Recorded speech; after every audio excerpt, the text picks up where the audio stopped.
Mengapa banyak orang bodoh di negara Indonesia? Indonesia adalah negara yang kaya akan sumber daya alam, kaya akan budaya, kaya akan segala-galanya. Tapi di Indonesia ini banyak sekali orang bodoh, dari yang menjadi pejabat sampai gelandangan, dari yang muda sampai yang tua, dari yang kaya sampai yang miskin, semua bodoh dan termasuk saya yang menulis artikel ini. Mengapa negara Indonesia bodoh? Ada beberapa alasan dan akan saya sampaikan di bawah.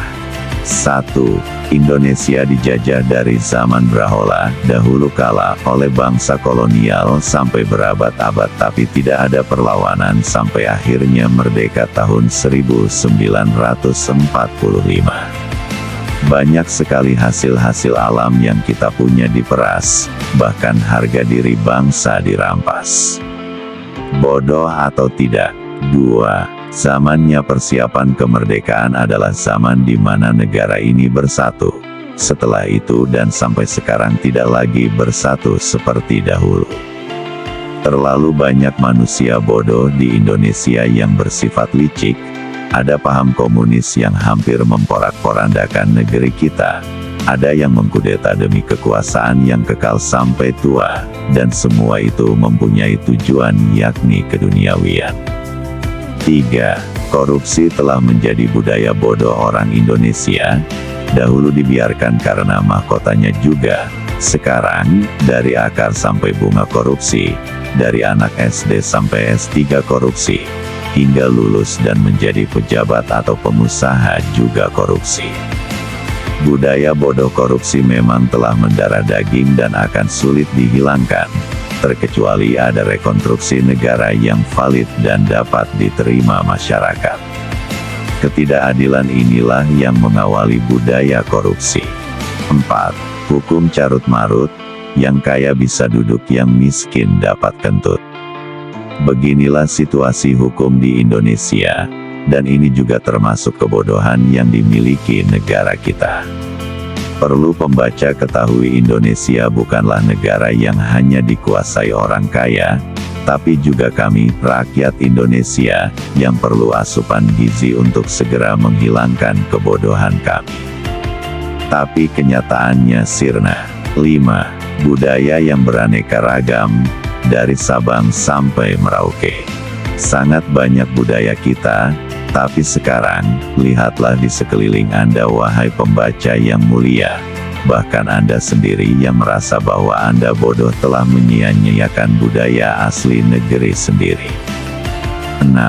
Kekerasan dalam demokrasi sudah menjadi makanan tiap wartawan. Pagi demo dan malam demo. Reformasi setengah kuburan. Mati suri dan tak mampu berkata apa-apa. Inilah potret demokrasi negara kita. Tak perlu reformasi lagi, tapi perlu berbenah masing-masing pribadi akan kebodohan yang kita miliki. 7. Pendidikan dan teknologi yang hanya gempar di media, tidak ada realisasi dan hanya menjadi wacana. Pencitraan seorang yang hendak mencalonkan diri, atau mungkin setor muka pada masyarakat yang gampang dibodohi. Perlu dibuktikan segala teknologi dengan dukungan mahkota yang tidak bodoh, yang pintar dalam merealisasikan peluang dan kecerdasan generasi. Mungkin pendidikan tak perlu dimurahkan kalau hasilnya sangat tidak memuaskan. Alhasil alat praktek sekolah tidak ada. Bahkan perpustakaan isinya hanya buku peninggalan yang hampir tak dapat lagi terbaca. Aksaranya pudar termakan lintah ataupun tikus.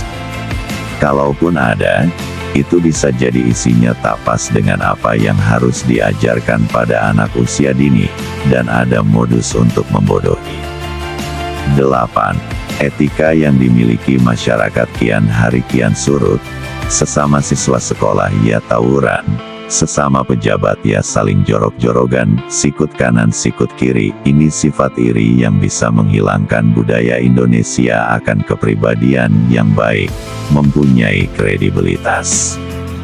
Tapi namanya manusia bodoh, toh itu suatu kemakluman. 9. Pancasila sebagai dasar negara sepertinya hanya akan menjadi pajangan yang tak pernah dirasa, hanya terbaca dan tak mampu dipahami dengan jiwa. Begitu juga Undang-Undang Dasar Negara. Hanya bacaan dan tak sampai jiwa. Perlu ditekankan dengan keadaan lingkungan yang tidak bodoh pula. 10. Tahun baru, usia baru dan merasa gembira bahwa dirinya semakin tua tetapi tidak dewasa. Menuju mati dan tetap enggan berdoa kepada Yang Maha Esa, malah hura-hura dan membuang waktu saja. Bodoh juga sepertinya. Bukan maksud menjelekkan tapi memberi motivasi para generasi selanjutnya. Salam damai.